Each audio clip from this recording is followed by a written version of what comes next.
Second video doesn't want to play. This is the second day in a row that the second video didn't want to play. It's okay. It's all right. It's You all know what? right. We're just going to run with it. Like Bob Marley Yeah, says, yeah, don't worry about a thing. yeah. Yeah. Okay. All right. But Right. anyways, everybody, No welcome to problem. welcome to Recovery or Recover Out Loud, episode number 59, brought to you by the Antisocial Network. Today, I got a pretty awesome guest, and she's all the way from Yorkshire, England. Sorry, That's I'm perfect. trying to get the pronunciations right. No, it sounds great. It sounds great. Don't worry. Alumni Aboba, how you doing? I'm very good, thanks. Yeah, very good, and glad to be on your show this evening. It's evening here, by the way. It is. It It's is. five Yeah, o'clock. it's only noon here. Oh wow, yeah, you've started. I'm about Yeah. to finish. It's all good. It's all good. So, would you like to give a formal introduction of yourself? Yeah, so my name's Olubunmi, and yeah, I'm 15 years sober from alcohol, and probably a few months less, about 14 years sober, food sober. And I mean, for me, if I look back, 15 years ago, that if I'd ever get here now, I would say, are you kidding? Because it's a very different life today, a much, much more enriched, beautiful, wonderful life than I ever thought I'd experience sober. And my journey started, but I'm 59, and my journey started way back when I would say it was I was 12 years of age. Now, going before that, I'm from a Nigerian background. My parents came to this country in the 60s, very disciplined, very hardworking. They first of all settled in a kind of a higher ethnic area, kind of a lower socioeconomic area, and they had to work pretty hard. They couldn't get the jobs that they wanted to get. They were both university educated, but it was in the era where there was no blacks, no dogs, no Irish, no Jews. So they started off working in factories. They worked very, very hard. So I was left as an only child a lot to, they loved me and everything, beautiful, lovely little house. But I was left to my own devices. And this was before the alcohol took off. And this is where my thinking was when I look back now, very, very different. So they'd go to work all day. My mother would ring me every half an hour when I came back from school, and she'd always leave me food. Um, and it was interesting because when I got home, I did my homework, did all the things I had to do, had my snack, had the what my mother had left me. They'd always come back and cook dinner, but then I would kind of sneak in and start getting food, hiding food. I kind of was a bit of a lone wolf as well, so I was kind of in my head a lot. Very much the daydreamer, and very much at school, the square peg in the round hole on the outside looking in. But I was quite happy in that position. I quite liked that. I was very much happy on my own. But I know my thinking was kind of slightly different. The way I kind of treated food, the way I kind of snuck food, it came my best friend. Now, my parents aren't big drinkers whatsoever at all. They'd have it for, Christmas, birthdays, stuff like that. So I got to the age of about 12 and we'd moved to another area. This is where it's all kind of like the Goldilocks thing, isn't it? Where there's this ingredient, that ingredient, and boom, it starts. And we moved. My parents worked very hard. They wanted me to get a better education. So we moved out of this higher ethnic area into a largely, solely white middle class area to go to a better school. And I just remember again just feeling just very kind of different. And I remember being bullied the first couple of days that I was there. I was called names, and for me it was like, why have we moved here? It's like I'm what's happening. And so I felt very, very different, the outside looking in, but this way in a kind of a bad way. And at the age of 12, I remember one Christmas, my mum just said, "Oh, would you like, some, alcohol?" And it's very posh then, I thought, Yeah. Cinzano Bianco, and it's like a little sip. And my world changed. Yeah. Um, how immediately I latched onto this. This felt good. It was like the kind of the clouds cleared away. There's this blue sky. I felt confident. I felt, my whole demeanor changed just with this little sip of alcohol. And I knew that that was going to be my best friend. Yeah. That was my best friend right through. Yeah. Oh, trust me. I know that feeling, that first sip, and you're like, it's like the heavens open up, like light shines down Exactly. on you. Yeah, I know exactly how that feels, and it's Yeah. wild. Yeah. And it was just this great feeling. And I was like, what's this? And and then all of a sudden it was there on my radar all the time. And it wasn't, it was insidious. It was bit by bit by bit. And I had a little kind of Saturday job when I was at school. Worked very, very hard, worked hard, education, education, education. My dad, if I came back with 90%, it would be like, what happened to the other 10%? It was kind of, he was kind of a real disciplinarian. So it was, again, another ingredient. If I worked really hard, that's when my dad said he loved me. Yeah. If I didn't, then it was, what happened to that? Why didn't, your surname is Aboaba, A for Aboaba. So why didn't you get an A? And that was very much, I equated love with doing well for somebody else, and that kind of carried on through the years with relationships, with work, that kind of thing. But I just remember um, any chance I could get, and any little pocket money, any job money, it wasn't clothes I bought or records or anything like that. It was alcohol, and it would be a little tiny bottle of alcohol that I could sneak in my bag. Again, that thinking, um, getting home, doing my homework because I wasn't allowed out much at the time, and I just knew once I've finished my studies, once I've done my chores, I'm in my bedroom and I would have that drink. That would probably last me about a week, because I didn't have much money. But then it got to stealing money to get it if I didn't have it. And again, it wasn't the consequence was already starting in that respect. But I think it really, really took off going to university. Again, another change, another layer of complexity. Again, feeling very different. The only black person in, a dental school. Um, and so again, it was just compounded, and again, feeling like I need it was my best friend by this time. There wasn't much consequence, the hangover, bit sick, whatever, but it then became regular. It then became regular.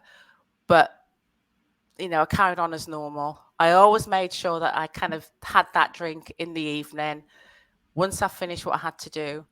But it just spiraled over the years, and it started to become there's no way I could function. I couldn't go out without a drink. Um, I just couldn't function without a drink. I'd had to have a drink. I didn't have the shakes or anything, but mentally, I just knew I had to have it before I ventured out into the big wide world. And I always said to kind of looking back, I was always on a state of high alert. Mhm. There was always like something's out to get me. The minute I opened the door to the big wide world, it was, so being able to cope with life on life's terms for me was quite difficult. Yeah. So that's where the drink came in. That's where food came in as well. If there wasn't the drink there, I'd be binging on food. So the two kind of, vacillated until, I got married. When I got married, again, another complexity. I had to hide my drink even more. I had to make sure he didn't know. Really, you'd go to the ends of the earth to protect your real lover at the Yeah. time, which Yeah. was alcohol. There was no way anybody was coming between me and my booze. Absolutely no way. But there's times he suspected, and I'd lie. So lying, stealing, just the lengths we go to the lengths we go to kind of hide it and protect it is just phenomenal, and you just think the work you put in Yeah. to do that, Yeah. amazing. The We're work. actually amazing, The work we. creative. The work human we beings. Yeah, the work we put in to protect our lie. Yeah. But if we put that into kind of a positive way, we are absolute geniuses Yeah. Yeah. because we just know how to kind of maneuver. So that was me for quite a while. And then it started to slip. The mask started to slip. The inside didn't really match the outside. Alcohol made me feel really confident. And, anyone looking at me walking down the street, gosh, she's confident. She walks well, she talks well. But deep down, I was scared. I was scared of myself, scared of other people. I was scared of life. As I said, I talked about being in this state of high alert. That was how I was feeling a lot of the time, even though I was functioning well. And to me, it was when I had that drink, the two married, the outside and the inside married for quite a long time.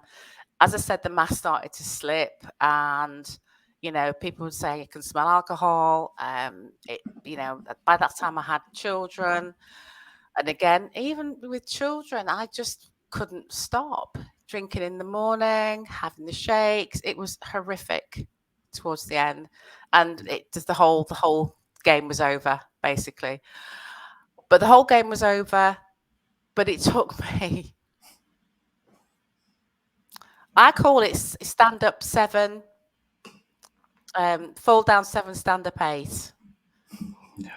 because I went to seven rehabs roughly in 7 years Mm.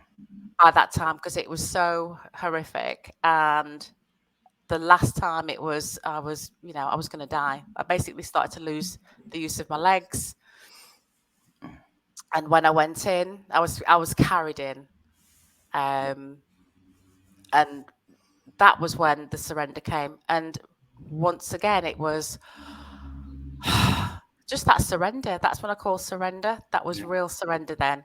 But it was surrender by, for me, asking for help this time, being vulnerable. I was one of those who, strong black woman, stereotype, strong black woman. I don't need to ask for help. I was brought up to not to trust people, that, you've got to work as twice as hard as the white man, for instance. You've got to show your strength. So for me, having that mask slip was just not an option until that very last rehab when I just went, I just really need that help because I know I'm going to die. And when I leave this, I am scared. I am so scared. I've tried to do it on my own so many times. I've tried to maneuver away around the fellowships and everything else and, you know, do it myself. Yeah, I can do it. Don't worry. And it would last for a period of time. And then that mental obsession would start to go. Off I trotted, tried different types of drinks, went to any lengths to try something that would keep me standing and I'm still feeling good. And it didn't work. So everything fell off. The consequences were bad. I had a DUI, drink drive. My profession was informed. So I was up before the professional bodies. I was off for quite a few months anyway because I was just not well. But as soon as you get a DUI, they report your profession.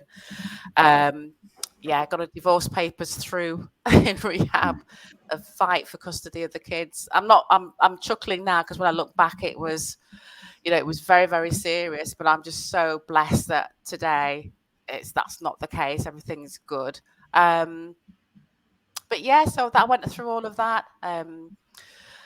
Fortunately, with a DUI, it was just a ban. It could have been a custodial.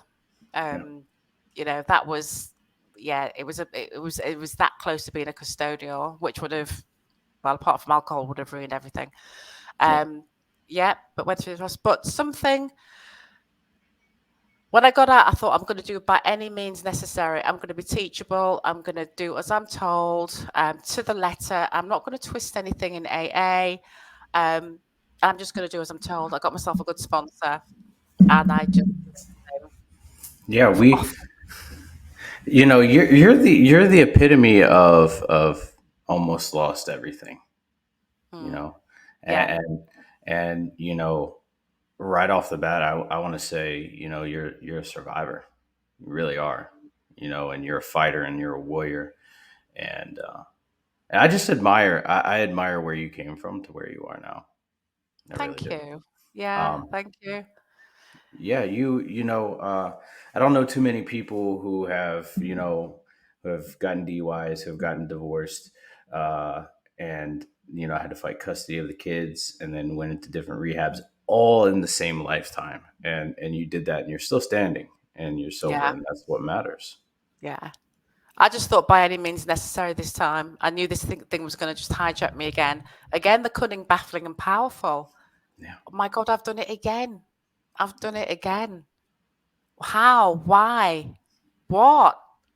Um, that's when I was scared, and I just whatever do. I just worked closely. I stayed closely in the fellowship, and that for me was where AA really saved my it really saved my life. I'm really grateful to this day. I needed something more yeah, as yeah, well. My principles were AA, absolutely 100%, but I kind of needed to find myself. I yeah, just needed to find myself, and I knew AA is my foundation, but I was looking for some. One thing that I had after, you know, still had the shakes quite a few weeks after coming out of rehab, and I knew that a doctor was saying to me, let's put you on antidepressants. I think it might be yeah, Prozac equivalent. And I was like, no way I'm going on medication, because I know if I go on medication, I'm not going to get off it. yeah. That's a done deal. I'm not going to get off it.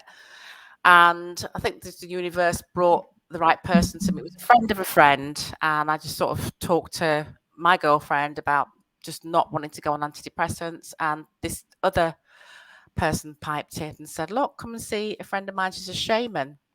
Mhm. And at that point, oh, what's a shaman? Yeah, What? Why do I need a shaman to kind of keep me on an even keel? And should just keep an open mind and go and visit my friend Anna, who I'm really good friends with to this day. We work together, and yeah, just go. So I thought, right, I will. So I waited a week or two.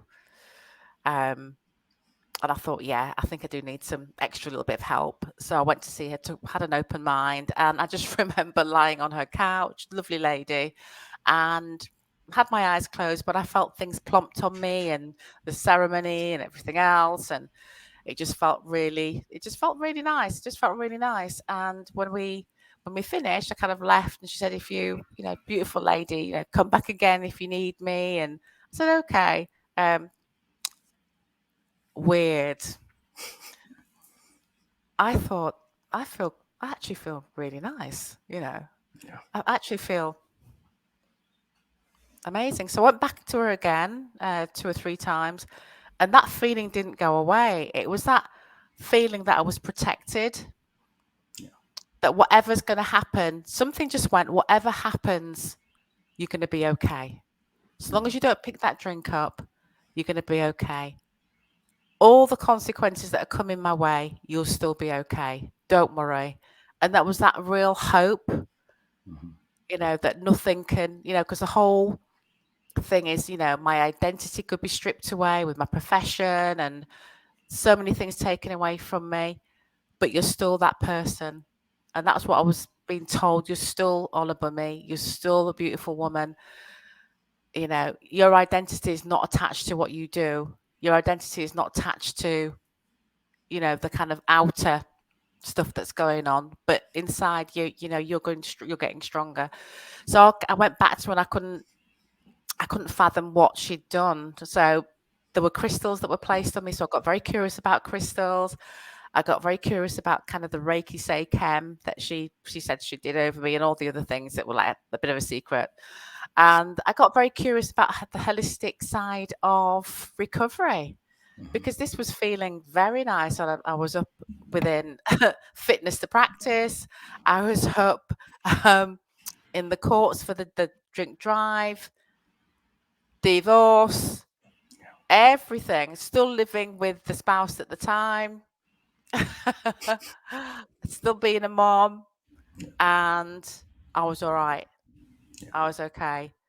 Kept going to my AA, kept doing my holistic stuff. So I started to kind of work with crystals. I studied Reiki, became a Reiki master. And it started with self Reiki for healing myself. Started with the crystals again to heal myself. Then people got quite curious, and then I was working on friends, etc. The divorce came and went. That was okay. You know, joint custody of the children. That was okay. And again, knowing life on life's term, this is the consequences. Doesn't mean I'm a bad person. It just means I was an ill person. You know, that was recognized. You know, and then the boys eventually completely lived with me. Um, so things started to come back in life. You know, I just slowly, just one step at a time, one day at a time. What fascinated me was the as I said, the alternative ways. So I did, you know, other things like NLP. But for me, it was crystals and meditation and all those things. And I thought, yeah, there is definitely, this all worked for me really well. Trial and error, things worked for me. And life started to feel good. It started to take off. It cleared the baggage of the past, you know, self forgiveness, all of those things, ancestral healing, because there's definitely ancestral trauma. So I explored that sort of through past life regression. Then I just thought, I want to have a great life. Yeah. Fuck it. Yeah. Fuck I'm it. I'm gonna have a bloody good life. You know, it's feeling good. I was feeling, kind of you're feeling good, but in a really kind of just great way. You know yourself. You know, you're getting to know yourself. And I just thought, I feel really joyful in this moment. Um, being sober has got easier and easier. When I used to hear it gets better and better, I used to go, yeah, right, okay. The Yeah. thought of never having a drink again just terrified me. I thought life would become grey and boring and it'll be just like trudging, you know, it's just going to be lifeless. This is what I'm going to do for the rest of my life. And it was just unimaginable what life was going to be like. But as I got better and better, it just, the colour came back, you know, Yeah. life became, it was in glorious technicolor. It was just joyful. I wanted to share that with the people. So I started to work with people who in recovery, you know, of just starting recovery with things like Reiki and holistic therapy. Breath work's very good, but always making sure you got your support, you know, never veering away from, for me, from AA, but doing all these practices. And so, you know, the years have gone by and, you know, I'm still in my profession, you know, but it's part time now. And then I became a recovery coach back in 2017, kind of helping people within the profession. Um, and then from there, I did, food was an issue for a lot. So, like myself, if it wasn't food, if it wasn't alcohol, it was food. Yeah. So I was the binge eater, the binge drinker, the binge eater, the food addict, the one that would, you know, would just go, wouldn't stop. Um, food addictions on a scale from overeating, compulsive eating, binge eating, bulimia, food addiction. That's the whole. It runs right through all those eating disorders. So more and more people coming to me with issues around food, which I thought was fascinating because again, you just think you're the only one. We're working such isolation, you know, as addicts, that we think it's just us. So again, I was very surprised how people had the two things going on: trading addictions, or it could be shopping, or it could be anything like that. So yeah, so I started to work with people with food, and then decided, and I think it was just the level of ignorance really within the profession, the medical profession, about addiction in general. It's just not great, just No. not great. And people are just left baffled, like we said, you know, it's a cunning, baffling, powerful illness, and we didn't understand it the best of times. So anyone who's never heard of the fellowship or anything like that, food was something. And once you started to tell them about things like the phenomena of the craving, they'd start to get it. Oh my gosh, that's me. Yeah. That's exactly. So once you know, educating, you know, raising awareness, and the thing, that's what it is. Absolutely. And You then know, it's, what can I do? yeah. You hear a lot about the different addictions to harder drugs, substance, alcohol, sometimes sex, but it's very rare, at least for me, to hear that, the addiction to food, but it makes so much sense.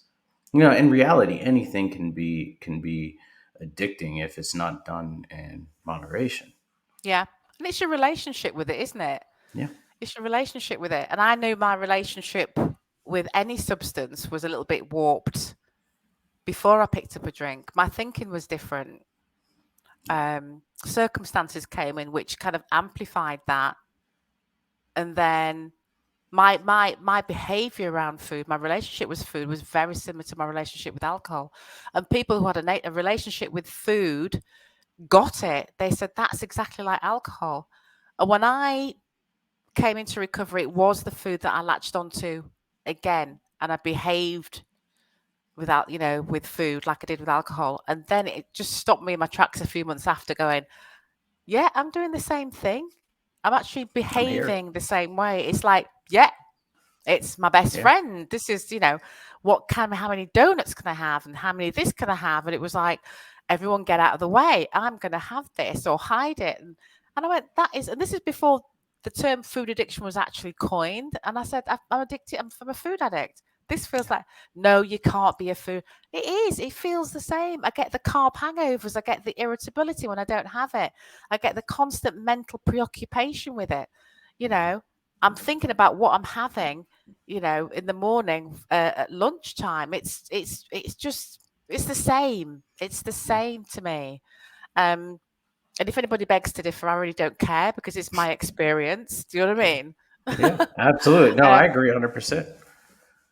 I, so yeah, yeah. So that kind of my journey, and so I set up a course for professionals. I wrote a book. Yeah, Craving Freedom, and it's about overcoming your relationship with food. And yeah, I'm kind of here today, 15 years, as I said, in my own home, with two businesses, two really lovely businesses. My kids are at university, life's happy, amicable with the ex, making amends, very, very powerful for the family. Of course, I lost friends. There were consequences that, there's some things you just never get back. But I forgive myself for that. And, you know, that's, that's something that crucified me so many times. And I think that's what kept me a lot of the time drinking, was the shame and the guilt and the pure self-loathing. What have I done? The person I was looking at in the mirror wasn't the person I wanted to be.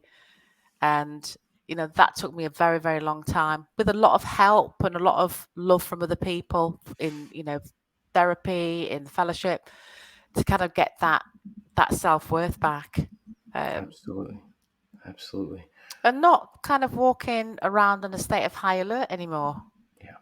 Yeah. That feeling scared. Yeah. Yeah. What was that first AA meeting like for you? Alien. I didn't want to go. I didn't want to go, but I went and I listened. Again, I was looking at the differences and not the similarities. I was the only black woman there, and again, there was a lot of shame, in the sense that all black women are strong black women. They're not going to be doing AA, which is just absolute rubbish. And I'm just a failure. It's just me. So I kind of felt resentful, of myself, and resentful of AA, and I shouldn't be here. This is not part of my movie. Um, yeah, it wasn't. But then I would say a few AA meetings down the road, I started to listen to the similarities. People were loving, friendly. And I went to the right meetings as well. I mean, in England, there's hundreds of meetings, like over in America, I'm sure. Yeah. And so I went to the ones that I felt comfortable in, Yeah. and that's when I could start to share. And that's when I started to feel, get vulnerable, you know, um, share my bit. Yeah. get vulnerable and drop the arrogance and just be a bit humble. Yeah. Be a bit humble, and then helping the next person. Yeah. Really? Okay, okay, I'll do it. Oh, it's great. And Service work? What is that? yes, who me? Right? Yeah, so it was a case of humility. Yeah. Come on, Bummy, you've just never been that. You've always been a bit arrogant, a bit I know what I'm doing, so everyone can bog off, and Yeah. it never worked. Yeah. Um, I remember my first meeting. It was a speaker meeting, and it just so happened the speaker was my father. And oh, so when I went to it, I was like, "Are you fucking serious?" Like I was so mad because, like, here's my dad who treated me like shit when I was a kid, up on a stage sharing his story, wow. Yeah. and I'm like, "But you can't tell me these things, right?" 10 years later to the date, I'm in my very first actual meeting where I went willingly. Mhm. And it was just very, it was poetic because like the roles had reversed, right? Like my dad was in recovery at that time. I wasn't. I was like, screw you. Why am I hearing this? I don't need to hear this. And then the roles are reversed. He relapsed. I get into recovery.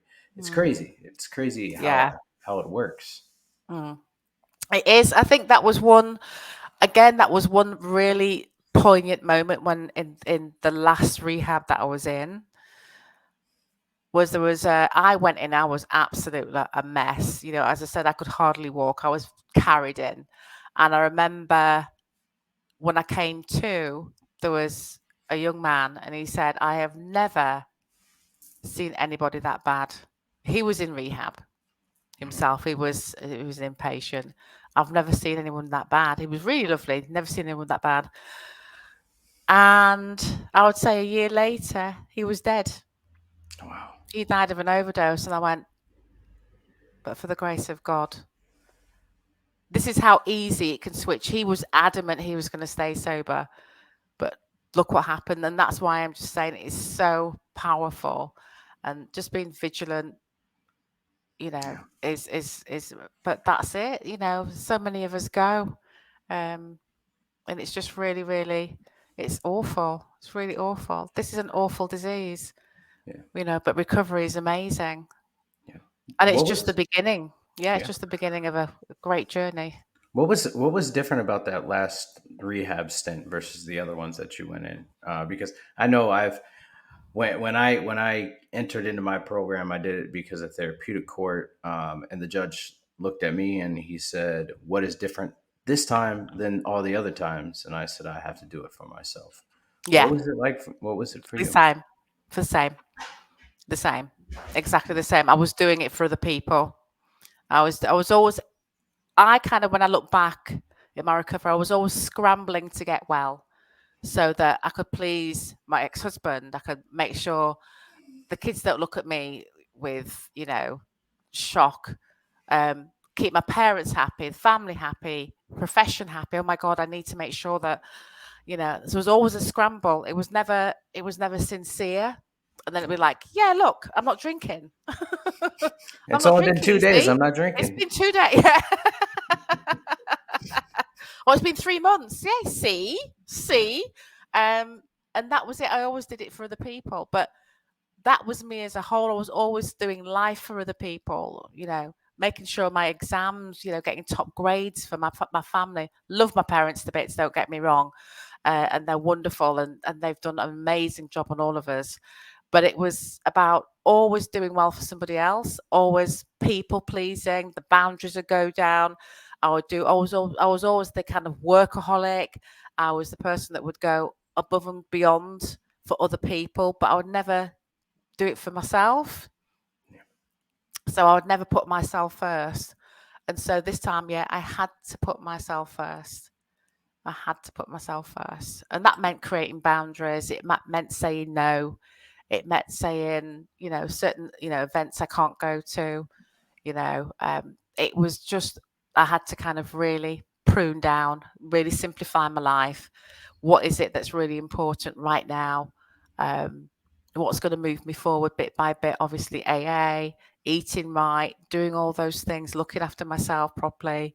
You know, that for me, it's at one point years ago was dead boring. It was like, oh, and not putting myself on the top of the pile. But that was just my self going, you don't like yourself very much, to put yourself at the bottom of the pile.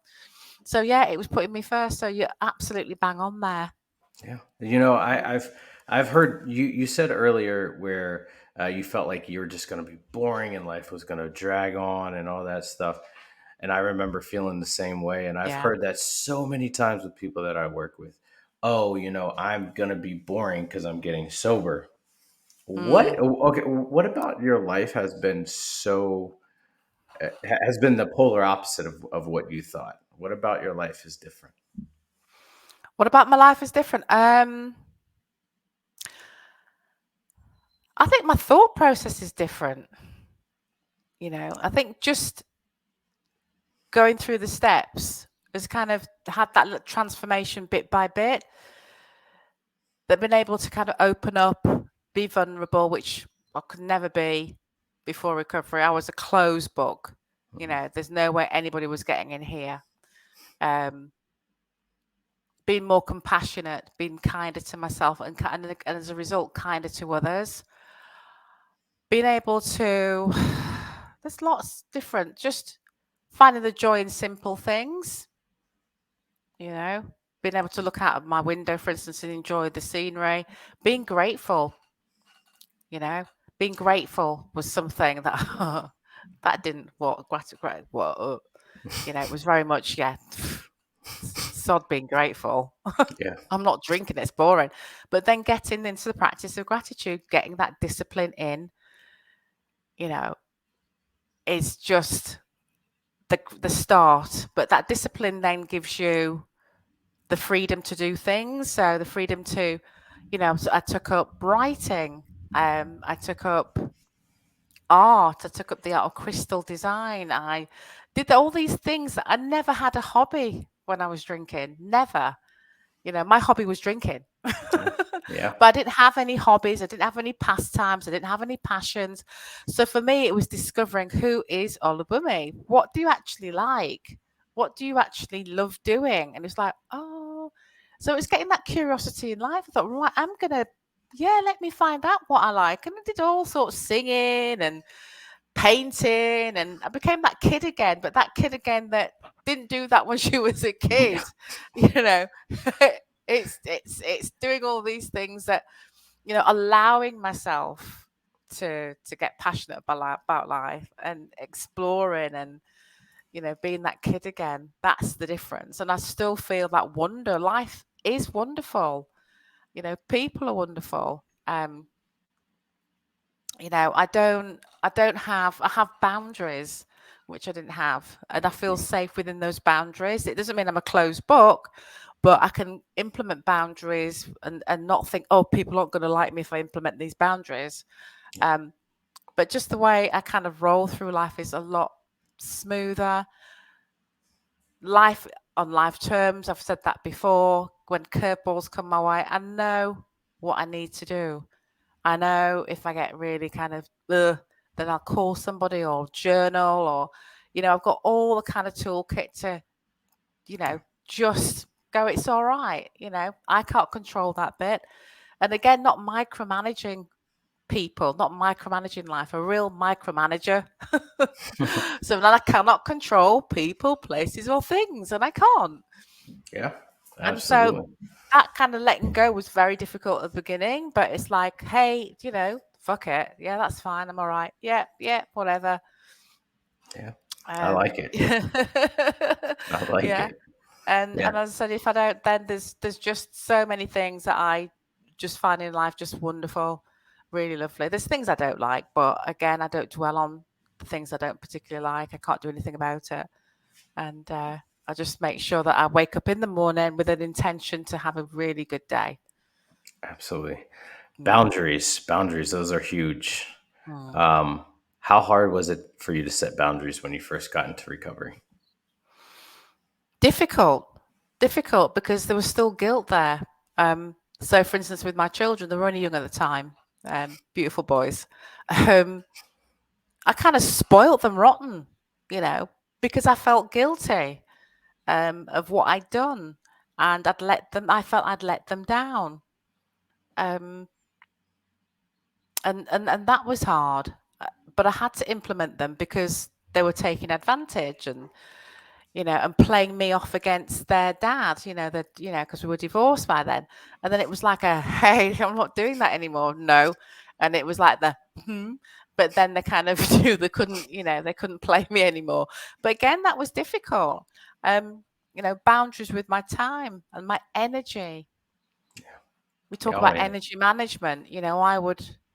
I would, and again, this is self sabotage, was just exhaust myself with work or exhaust myself with, I would always exhaust myself with somebody. So that was like an excuse, but it's the head again going, Yeah. I deserve that drink. So making sure work is balanced, making sure everything's balanced, putting everything into balance, making sure I have time for myself, I have time for others.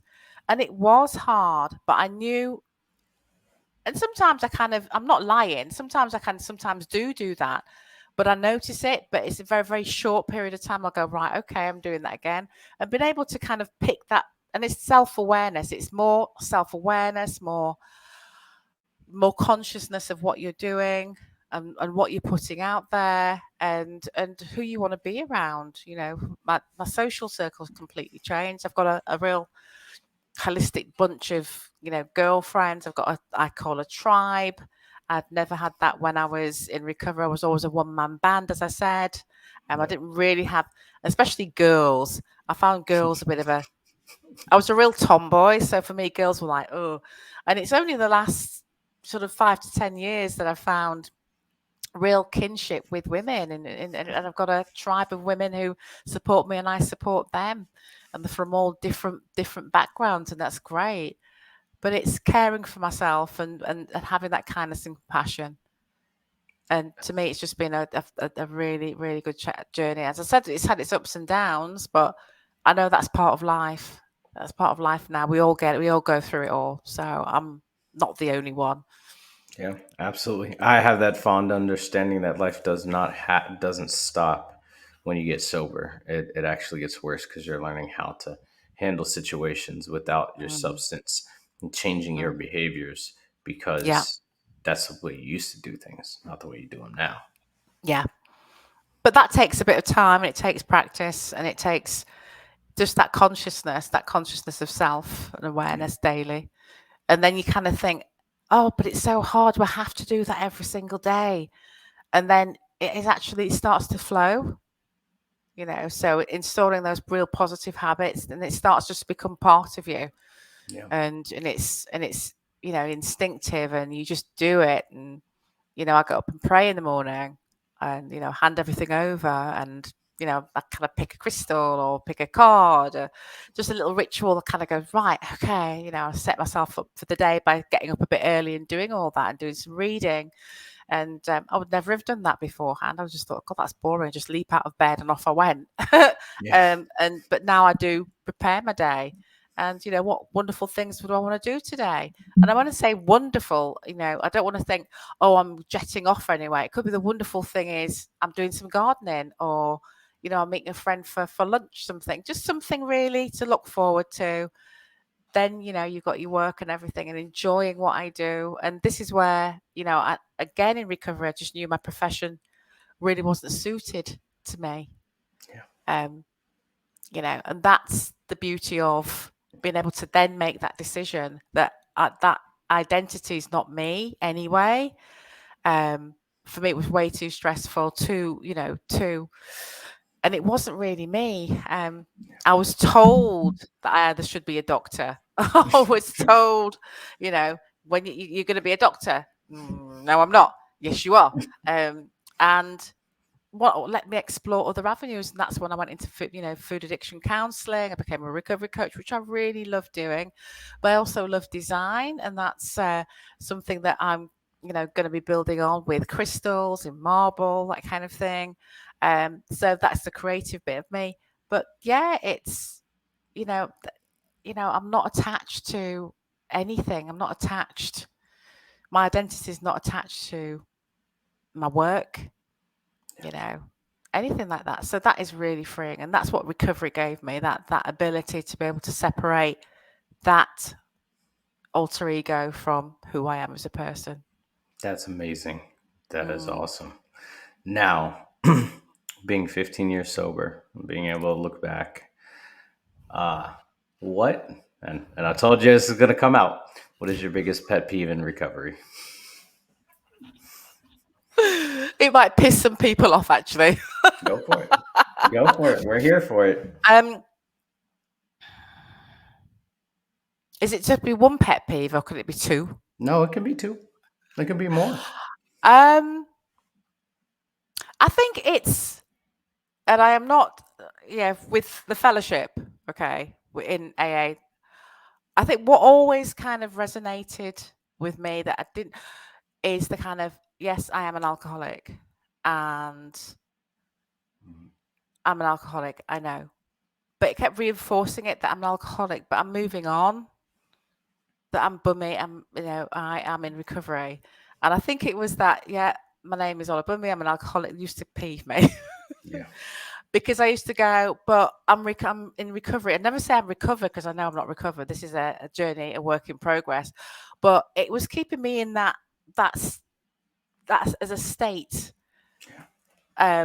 rather than I'm evolving as I go along. So bummy, I'm in recovery was more what I'd love to have said than I'm an alcoholic. Not that I'm ashamed of being an alcoholic. It was just that's still in that vibration of then as I move forward. And that's, I think, why the holistic avenues opened up for me so that I can.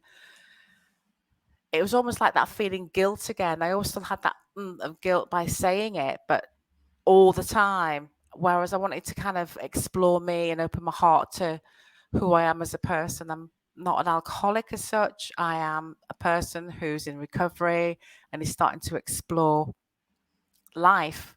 So that's kind of got me a little bit stuck for a little bit, and that used to annoy me. And yeah, that was it really. I think the day at a time. I think it is a day at a time, but we need hope, experience, strength, and hope. And that hope can be within the day. And that's why I really love what I do, which is I know it's a day at a time, but we need that little kind of nugget of that essence of hope to keep you moving forward in recovery and make it exciting and make it not overwhelming exciting that you off the path, but just keep kind of like a laser focus. This is where I want to be. This is what I want to do. With time, with your own healing. And that's why I like future life progression in recovery, because Nice. it's kind of trying on different fun again. Life's got to be fun. Trying on different sleeves, looking at best path for your career. For instance, career might be pissing you off, and this is what also triggering. Just different things. Your love life, career, health, what's life going to look like in 5 years' time if you stay on this beautiful program? Oh my goodness, this is, and you find so future life progression was something that it was like the icing on the cake when I heard about it, and again, it was by chance, and I thought, oh my goodness, oh, I like that, and it's like you. Basically, what happens is that I guide you to meet, or whoever does the future life progression, guides you to meet your future self. So it's kind of like a light hypnosis, Hmm. kind of a waking dream. And then you get to meet your future self in 5 years' time or 10 years' time. And you get the messages, your very best self. And you get to kind of receive the messages of what you did to get to that point, Nice. and then you bring it back into present and you embody it. So again, it's back into present. And for me, timelines shift all the time. Past, Mhm. present, and future can be all right now. Your past is running, your present is running. So for me, timelines are quite fascinating. So we already are attached to our whatever future that we desire. We just have to find that message and bring it back, and then start working your journey to that in the best possible way. So I Sounds just think it's a fun, pioneering, exciting new modality, which I think is just perfect for anyone in recovery. And especially, again, as I said, oh, life's going to be really boring now. I'm in recovery. Oh, what am I going to do? Oh, it's boring. Oh, I can't drink. Then we can kind of find, you find it. And it's not me finding it. I'm guiding you. You're getting the messages, not me. Yeah. And you bring it back and journal about it, envision it, embody it. Subconscious mind is very powerful. Yeah. Very, very powerful. Yeah. So yeah. Yeah, you brought up a good pet peeve, and I didn't even think about it. But I identify myself no longer as an alcoholic. I do person in long term recovery, because you're saying that from a place of power within yourself, right? Yeah, A place of I've walked the journey, and I'm no longer where I used to be, but I'm not where I want to be. I'm on the path. exactly. Oh, I love that. Yeah, yeah, I and like it.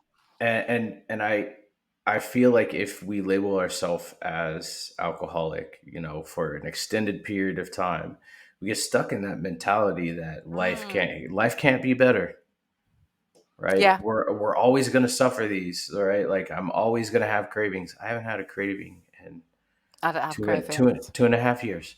You know, I don't have cravings at all. no, And that's beautiful. You know, no, just, they say, how do you manage? And, and even now they'll go, how do you feel if you walk down a shopping aisle in a supermarket and there's a whole aisle of alcohol? Meh, don't care. Doesn't yeah, even I don't even register it. Do you know what I mean? yeah, And it's so wonderful to be placed in that kind of position, that place of neutrality. You just don't care. It's there. So what? You don't yeah, care. yeah, Somebody can drink in front of me. I don't care.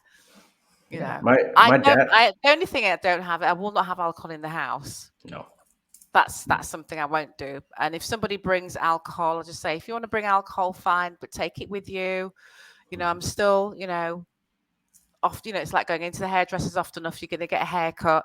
So let's just kind of temper it. But it doesn't bother me. no, and that's, people ask me the same thing. They say, "Oh, you can go into a store and walk past the liquor. How does it not affect you?" And it's like, because I'm not there for it. Mm, That I'm not there for the liquor. I'm there to go pick something else up, right? yeah. My dad drinks at his house, and I go over for dinner. Oh, how can you be around him drinking? Because I'm not there to drink. I'm there to Mm, spend time with my dad, who just so happens to be drinking, and we're also eating dinner. yeah. You know, Yeah. it's And it, that's it's it. it's intention. It's Mm, intention. If you set your intentions to go and get fucked up, you're gonna go do that. But if you have the intention of going over them, staying sober, and you put that intention, you speak yeah. it, and you live it, it's gonna Yeah. happen. 100%. Yeah. And I just sort of say that to anybody out there that, you know, obviously if you're early days, putting yourself in a situation might be tricky, but it's always about intention setting. Mhm. Um, if I say to myself, I'm going to have a good day, I'm going to have a good day. The same circumstances might be going around me, but I'm still having a good day. If I decide I'm not going to do something, or I want to do something, and this is what's going to enrich my life, then the intention's there, and I do it. So it is, again, the subconscious is very powerful if you instruct it, and especially once you wake up. The first thing you do, wake up in the morning, you set that intention of what you're going to do, or the night before, and it's worked. Yeah, yeah. I always tell people that I work with, that if you just pay attention to the promises, they're all going to come true. And Yeah, when they first enter recovery, they're like, "That's not possible, right? I can't get what I lost back."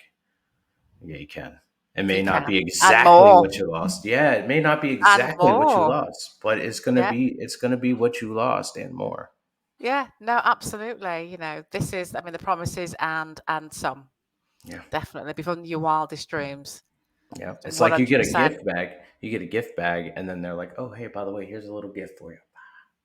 Take it Mm, with you." yeah.